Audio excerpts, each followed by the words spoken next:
got me muted. You're not muted. Okay, I said point of order. You're supposed to stop and address the point of order. I heard you say one point of order just then, and then I heard he's got me muted. And I did stop. That's how I heard your second statement. You've got the floor. Okay. The fact is, in those cases that you claim to cite, not one bit of evidence was heard by a judge. Not one bit of evidence has ever been heard by any judge in any of the cases. I yield. Okay. I did watch the Michigan Senate hearings, though I didn't watch Pennsylvania's, I didn't watch Florida's or anyone else's, but I did take about 4 hours to watch Michigan's. And what I heard was nothing but allegations, no evidence. So I'm waiting for anyone to bring forward any evidence, because only thing that I'm seeing here is a repeat of the actions that happened 100 years ago or more during the Reconstruction period. They're actually using the same type of language. Radical Republicans with their Reconstruction, which prior to, 1964 was the most inclusive period of time in this country.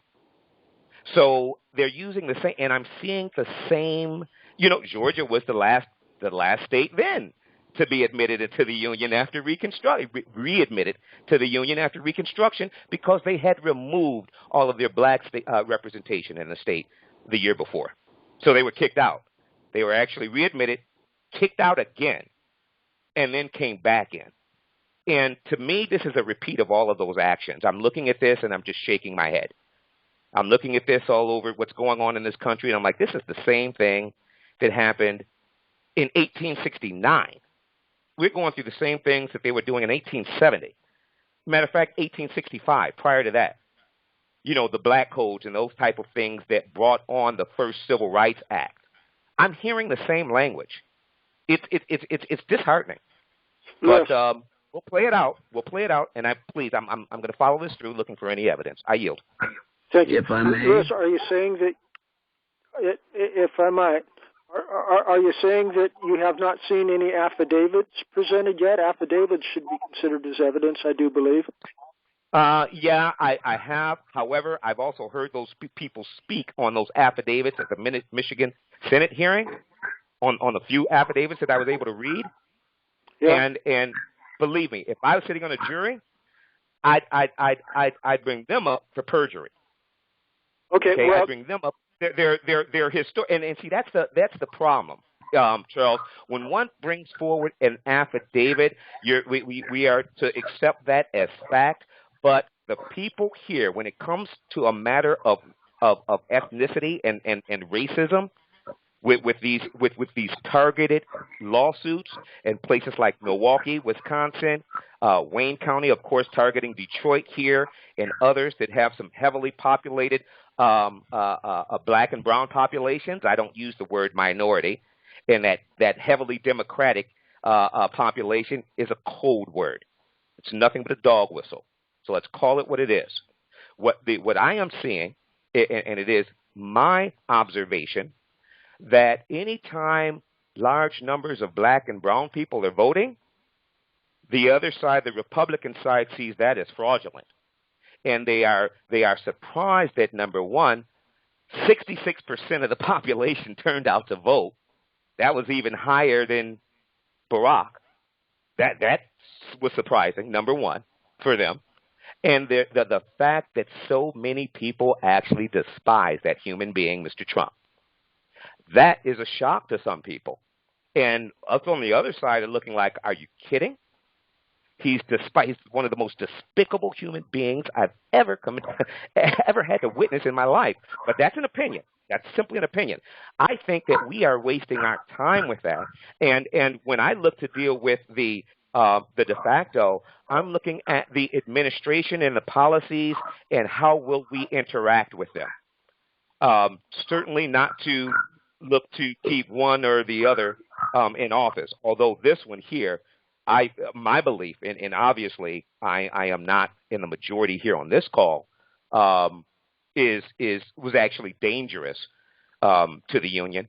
And I think that the day that he got elected, I put a post up on my Facebook, which I wanted to go back and reshare, and was removed. And I said, he's going to preside over the divided states of America. I said that on election night. And I went back because that's what I see right now. And I wanted to repost it, and Facebook had removed the post. But that's where we are. This is certainly, when you've got an action from one state to telling another state, or not telling another state, starting an investigation because of the actions in this state. They didn't do it right over there, or they didn't do it right over there. And it doesn't matter what name we put there on the state. We're dealing with, and we are existing with the divided states of America. I no longer even use the term United States. I simply, like they do across the seas, call us the states, because there's no united here. So with that, I yield. Thank you, Louis. If I might try to summarize just briefly here, I don't mean to belabor the point, but I think technically speaking, you have, in your most recent comments here, you've admitted that there are affidavits, and I do believe affidavits are evidence. So I think your previous choice of words was in error in saying that you haven't seen any evidence. It's just that you don't think the evidence is credible. Am I presuming too much there? No, you're right. I do not think the evidence is credible based upon the testimony of the witnesses and the authors of those affidavits. Okay, well, I straight think they're lying. Right, and if you lie in the affidavit, I think they need to be brought up on charges. Well, that would be in a counter complaint. The DA, Dana Nessel, the Attorney General here, has indicated that she will be investigating those that are bringing up these frivolous lawsuits and claims. So they better have some evidence, because I think that's far time. The smoke and mirrors get so thick in the de factos. I don't like to get distracted with what prosecuting attorneys are indicating that they might do. But I do know the mechanics of due process of law, and if we've got evidence, and I'm glad that you're admitting that technically speaking, yeah, even though you don't think it's credible, there is evidence in support of these claims, and at that point, a court, any court, can assume jurisdiction. Justice delayed is justice denied, and any court of general jurisdiction can assume authority over that. All county courts and all precinct courts are courts of general jurisdiction in the USA, and if the proper local geographical county or precinct is not exercising their jurisdiction to hear the merits of the evidence and the counter complaints, then any other court can do it. And so I had no problem with that. Well, I remember dare suggest. Hold on, Charles, if I may. Remember, sure. A couple of weeks back when Paul introduced his to us his suit, I said I support that, and we were looking for any evidence that they find. And remember, that's when we had the discussion, and he because I wasn't aware that they can reach over here to another state. So we had that conversation. Well, this is a federal grand jury. Okay. So they can take a look at any state. I said, I look forward to any evidence coming out of that grand jury investigation, because an affidavit, see, unfortunately, Charles, with the history of this country, from me, being a man of color, black man, a white man or any Anglo-American, as you say, an Anglo-American, male or female, especially the female, coming up and making a statement and saying something as factual without any other evidence other than her affidavit, that doesn't sit well with me. You know, Emmett Till was a 14-year-old young boy killed because of a white woman saying, he touched me on the elevator. You've got men that are sitting in jail